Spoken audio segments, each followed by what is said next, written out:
兄弟你好，你在追女生的时候你有没有做过这种事情？就是你对一个女生超好，她说她手机坏了，你马上帮她修好；她抱怨她上班很累，你想办法帮她解决她上班的问题；她说她想吃某一间餐厅，你屁颠就马上定位带她去。然后结果呢？最后她跟你说：“你好好哦，我以后结婚的时候一定要找一个像你这样子的男人。”完了。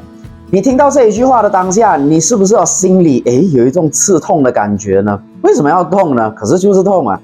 因为这个不正是好人卡的经典开场白吗？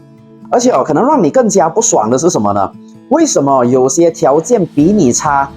对他甚至没有比你更好的一些男人也没有帮他解决过半点问题，甚至偶尔还会让他有点生气，结果这个女生却死心塌地的爱着这个男人，对吗？这样子合理吗？这样子公平吗？你可能会想这个世界是不是坏掉了？不要担心，这个世界没有坏掉，你也没有坏掉。因为今天这支影片我就要来给你解释这一个问题，让你知道为什么这种帮女生解决问题看起来好像很绅士的这种行为是没有办法让女生对你产生好感的，而真正可以让女生爱上你的一个秘密武器叫做情绪价值。今天我就要来给你讲解。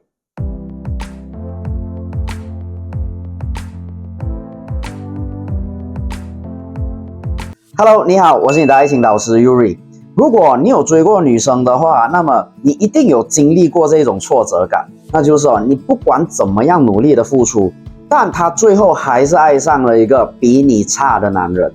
这个时候你可能会有一种自我怀疑的想法，你会想是不是因为我不够帅，我没有豪宅，没有跑车，我没有185、190的身高呢？其实坦白讲这个东西老生常谈啦。不过一个事实就是，如果女生她真的只是看条件的话，那么为什么很多可能收入没你高，甚至可能样子都没你好看的那些渣男，他们可以轻松追到女生，换女朋友的速度比你换刮胡刀还快呢？其实原因很简单，那是因为他们知道了爱情市场里面的一个作弊嘛，也就是这一个情绪价值。你知道情绪价值它是一个很恐怖的东西它最可怕的地方在于，就是它单单这一个情绪价值就可以让女生不考虑一个男生的现实条件而对这个男生产生好感。会出现这种情况的原因是因为女生的感情其实有超过80%-90%的情况下都是由情绪去决定的，而不是很多人认为的理性分析出来的结果。真的，你可以想象一下，就是女生的大脑它就像是一个股票市场，而她对你的好感就像是股价的那一个波动。如果你的聊天还有相处方式能够让她的情绪时而高涨时而起伏，那她对你的兴趣就会上升，甚至她会开始对你上瘾。这也是为什么很多那些渣男他们可以在情场上像赵云一样无伤七进七出，但是很多真的条件很不错的男人却只能够在家里用右手自我安慰，眼睁睁看着那个自己放不下的女生被别的男生放进去的主要原因。所以在这里我想告诉你，如果你是一个觉得真的追女生是一件很困难的事情的话，那么情绪价值这一件事情呢，就是你的必修课了。然后 OK， 我当然知道一定会有兄弟想问我了，那么到底什么是情绪价值呢？好像整个网络都在讲，可是基本上没有人听懂。OK， 那我就用最简单的方式讲好了。其实简单来说，情绪价值就是让女生在跟你互动的时候产生情绪上的波动的价值。我把情绪价值大致上分成2种，一种叫做上升性情绪价值，另外一种叫做下降性情绪价值。不要以为只需要上升你下降也是需要的，这两者是缺一不可的。所谓上升性情绪价值呢，就是那种让女生感到开心、感到愉悦、感觉整个能量在上升的那种情绪价值。比如说，可能女生被称赞、女生被肯定等等，这种都属于上升性情绪价值。举个例子如果女生在 IG 上 po 了一张自己做饭的照片的话，那么我知道可能包括你，很多男人可能都会怎么回呢？可能都会说哇，看起来很好吃啊，你会煮饭，你会下厨，真棒哎。可是这种称赞对女生来说，其实真的就像空气一样，因为我可以坦白告诉你，只要一个样子长得不差的女生，她一辈子没有少收过这种没什么内容，而且感觉上又有点虚伪的称赞留言。那么你应该要怎么样做才能带来真正的情绪价值呢？你可以这样回哦，就是你可以回，之前都没有看出你会下厨原来你是当老婆的材料这样你不只会让女生觉得原来你在肯定我做的菜很好吃，你还会让她联想到女朋友、老婆这些词，这就是上升性情绪价值。但是就好像我刚刚讲的，只有上升性情绪价值是远远不够的，因为当一个东西它过于稳定的时候不管是女生还是我们男生，只要是人都好，我们都会习惯，然后习惯了就代表我们对这个东西没有感觉了。所以为了避免让他习惯你的这些称赞，你就也需要去制造下降性情绪价值。那么什么是下降性情绪价值呢？简单来说，就是让女生可以感受到有一点不爽，有一点不安，甚至是有一点嫉妒的那种情绪价值。为什么呢？因为目的是为了让她更在意你。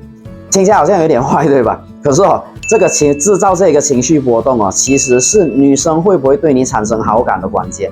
举个例子当女生可能习惯开始你每一天秒回她信息的时候你可能可以刻意的消失一天，你看看她会不会主动来找你，或者是你可以在 IG 上面 po 一张，可能不止一张也可以啦 ，OK？ 你 po 一些你跟其他女生出去玩的那些照片，然后当她看到之后她可能会，如果她在意你，她对你感觉已经不错的话，她会来故意酸你就是你最近女人缘好像很好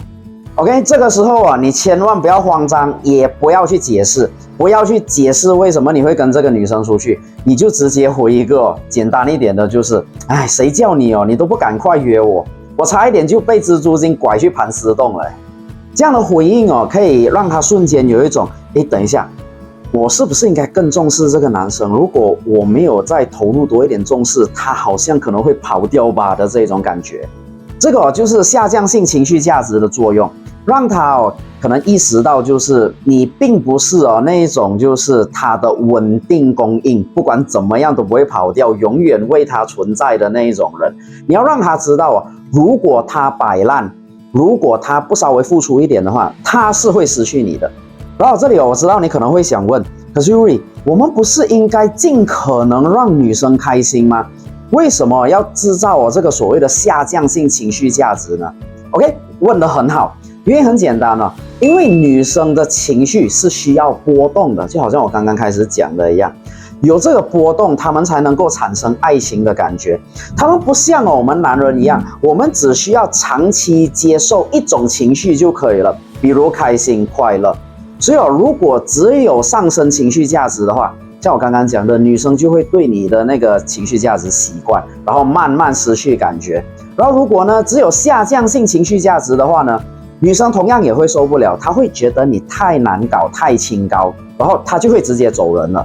所以最完美的方法就是让她经历这个所谓的情绪过山车，让她开心的时候有时候会开心，时而有点不爽的那种感觉，让他这样子才会产生一个强烈的情绪链接，跟你的情绪链接。不过当然今天篇幅有限，我没有办法讲得很详细，所以如果你想要学会怎么样创造有效的情绪价值，单单靠一张嘴就让女生成为你的女朋友的话，那么记得点击资讯栏或者置顶留言里面的那个链接，报名我们的这一个免费直播课程。因为在这一个直播课程里面我会告诉你女生最重视到他会为了这个东西而放弃高富帅而选择你的这个5大感觉，还有如何运用言语的方式、互动的方式就把这一个5个感觉把它创造出来，让你就算带女生去吃很普通的餐厅，女生也会跟你一起交往。所以如果你也想学会的话，请立刻点击资讯栏或者置顶留言里面的那一个链接，在位置被抢完之前报名我们这一个免费的直播课程。OK， 今天这些就是我想要跟你分享的内容，希望直播课程里面可以看到你。我们下一支影片见。